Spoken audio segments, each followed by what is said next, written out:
हम जो चाहते हैं,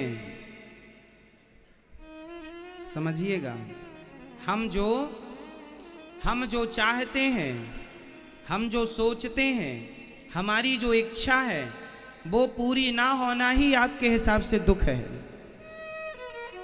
आप जो चाहते हैं वैसा नहीं हुआ, आप उसे क्या मानते हैं? अरे हमने पत्नी से कहा यहाँ वहाँ चली गई, सुनती नहीं है, बड़े दुखी हम तो पत्नी से।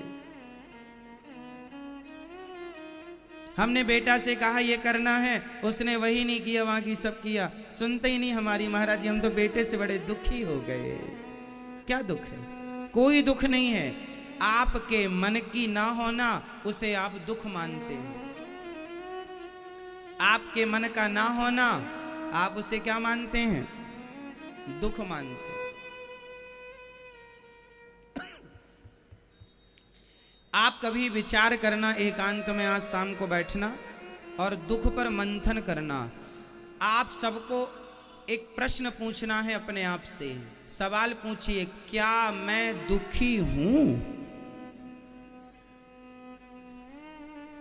या फिर केवल दुखी हूं का गीत गा रहा हूं? क्यों मेरी मां?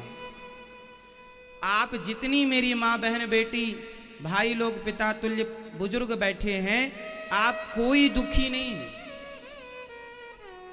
कोई दुख है ही नहीं आपके जीवन में। बस मान रखा है कि हम दुखी हैं, ये दुख है। हमारे मन की इच्छाएं पूरी नहीं हो रही हैं, उसे हम दुख मान रहे हैं।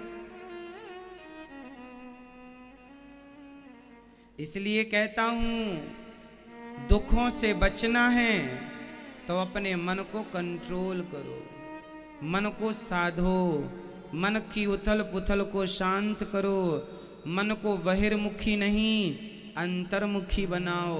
और किसी और पर कंट्रोलिंग करने की जरूरत नहीं है, किसी पर निगरानी रखने की जरूरत नहीं है। यदि कंट्रोल करना है तो स्वयं के मन को करो, नजर रखनी है तो अपने मन पर नजर रखो। ये कहाँ कहाँ जा रहा है, क्या इसका वहां वहां जाना सही है? सही है?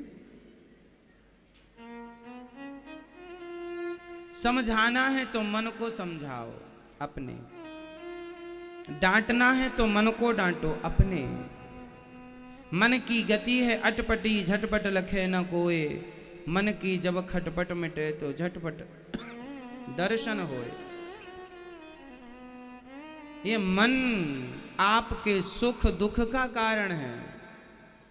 मन ही, जिसका मन अनकंट्रोल है, जिसका मन जितना अनकंट्रोल है, मतलब जिसका मन जितना भटकता है वह उतना दुखी होगा, और जिसका मन जितना कंट्रोल है वह उतना, बोलो, उतना सुखी होगा।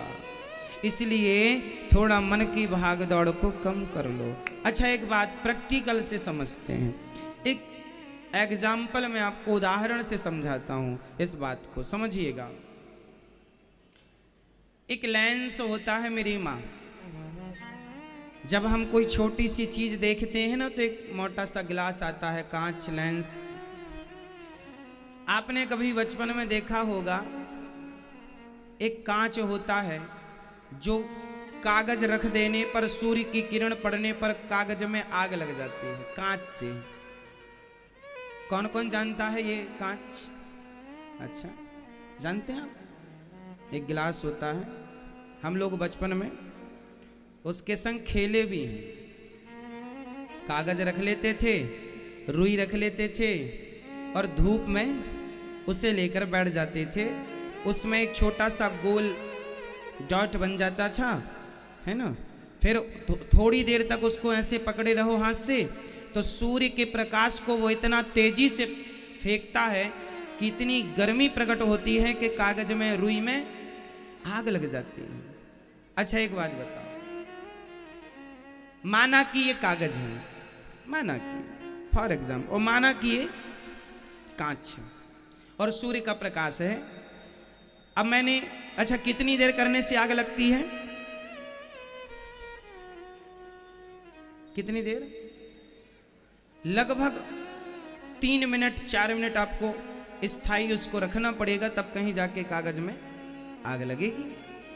अब एक बात बताओ, अब मैं उस कांच को यूं घुमाता रहूं, बार बार यूं करता रहूं और 1 घंटे तक करता रहूं, आग लगेगी?